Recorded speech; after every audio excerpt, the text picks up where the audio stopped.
এই ভিডিওটি যারা ডিজিটাল মিটার ইউজ করে তাদের জন্য করে। আজকের ভিডিওতে দেখাবো আপনাদের মিটারে কত টাকা আছে।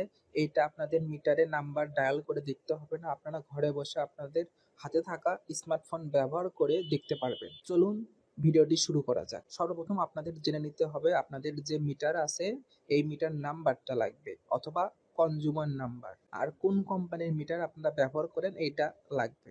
সাধারণত সবাই নেস্কো কোম্পানির মিটার ব্যবহার করেন। নেস্কো প্রিপেইড লিখে সার্চ করব। প্রিপেইড নেস্কো লিখে সার্চ করার পর সর্বপ্রথম যে ওয়েবসাইটটা আসবে নর্দার্ন ইলেকট্রিসিটি সাপ্লাই কোম্পানি, এই ওয়েবসাইটটাতে প্রবেশ করবেন। প্রবেশ করার পর সর্বপ্রথম যে ইন্টারফেসটা দেখতে পারবেন, রিসার্চ হিস্ট্রি দেখতে পারবেন, মাসিক ব্যবহার দেখতে পারবেন, সার্টিফিকেট ডাউনলোড করতে পারবেন।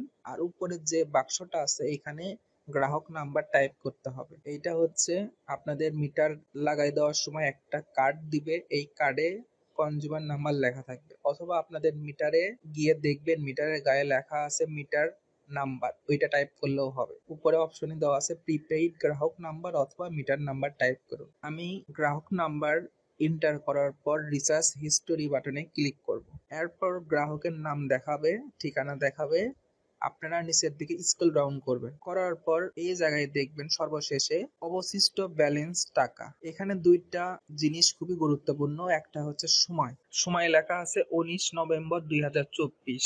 আজকে কত তারিখ আমি দেখাচ্ছি, আজকে 19 তারিখ। আপনারা এখানে খেয়াল করবেন আপনাদের মিটার সর্বশেষ আপডেট কখন হয়েছে। ব্যালেন্সটা এটা আজকে আপডেট হয়েছে 12টার সময়।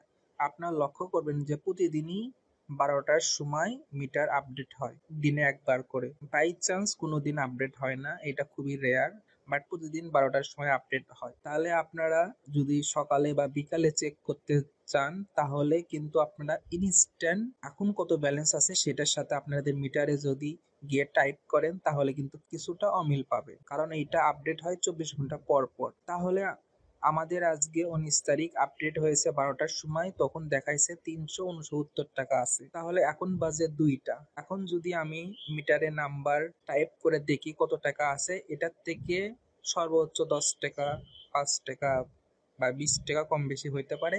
এটা ব্যবহারের উপর নির্ভর করবে। এভাবে আপনারা আইডিয়া করে নিতে পারেন যে আপনাদের মিটারে কত টাকা আছে। এখানে আছে 369 টাকা। আমি যদি 350 টাকাও ধরি তাও কিন্তু আমার আইডিয়াটা ঠিক থাকবে, কারণ 12টার পর থেকে এই বাকি যে কয়েক ঘন্টা হয়েছে এই কয়েক ঘন্টাতে আমি ধরে নিলাম 15 টাকা বা 20 টাকা কাটতে পারে। এটা হিসাব করার আরেকটা পদ্ধতি আছে, আপনারা গড় করবেন আপনাদের একদিনে কত টাকা কাটে মিটার। এটা এখন ঘন্টা দিয়ে ভাগ দিবেন, তাহলে বুঝতে পারবেন এই কয়েক ঘন্টায় আপনাদের কত টাকা কাটতে পারে। আনুমানিক একটা হিসাব পাওয়া যাবেন, 2, 4 বা 5 টাকা কম বেশি হইতে পারে। এভাবে আপনারা ঘরে বসে হাতে থাকা স্মার্টফোন ব্যবহার করে আপনাদের মিটারে কত টাকা আছে এটা বাইরে না গিয়ে মিটারে টাইপ না করে ইন্টারনেট কানেকশন ব্যবহার করে দেখতে পারবেন। আমাদের ভিডিও যদি ভালো লেগে থাকে তাহলে লাইক করবেন এবং অন্যদের মাঝে শেয়ার করবেন। আর আপনি যদি আমাদের চ্যানেলে নতুন হয়ে থাকেন তাহলে সাবস্ক্রাইব করবেন। Thank you for watching this video.